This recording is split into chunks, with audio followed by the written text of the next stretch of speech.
සමහරලාට දන් දෙනවා අරයා දුන්නා 10000ක් මම දෙන්න ඕනේ 15000ක්. ආර කෙනා හැදුවා මෙච්චර පුටු දෙකක් මම දෙන්න ඕනේ එහෙනම් මේස 5ක් කියලා අපි තරඟයට දෙනවා කියලා එකක් තියෙනවා. ඒක එච්චර හොඳ දෙයක් නෙවෙයි. අනුපහච්ච. අනිත් අයට විදවල අනිත් අය පහත් කරලා තමන් මතුවෙන්න දන් දෙනවා. සමහරවිට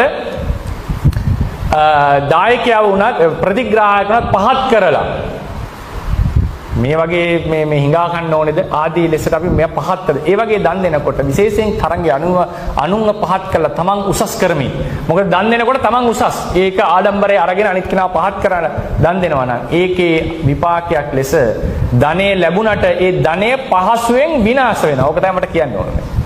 මං කියන්නේ ගබඩා පූජා කරාම නේද ආරක්ෂා වෙනවා කියලා දේවල්. ඇයි අපි සංඝයාගේ දේවල් ආරක්ෂා කරනවා නේද?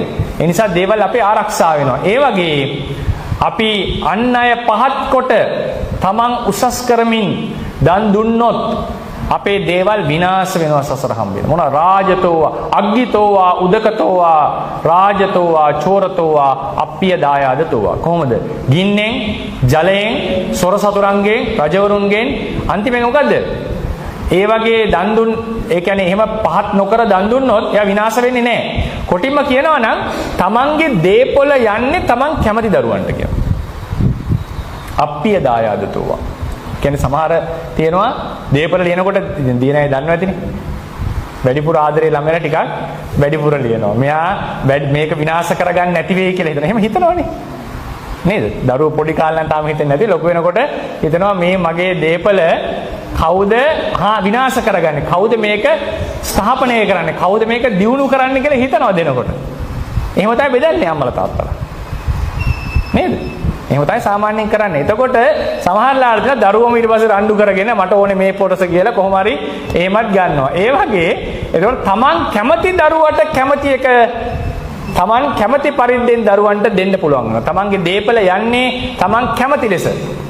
ඒකත් විශේෂ දෙයක්. ඒ කියන්නේ තමන්ගෙන් පස්සේ වුණත් තමන්ගේ දේපල යන ක්‍රමය තමන් දන්නවා. ඒ නිසා ඒක විනාශ වෙන්නේ නැහැ. ඒ දේපල පරම්පරා ගණන් පවතිනවා.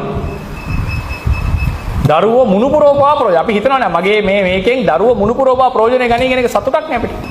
නේද?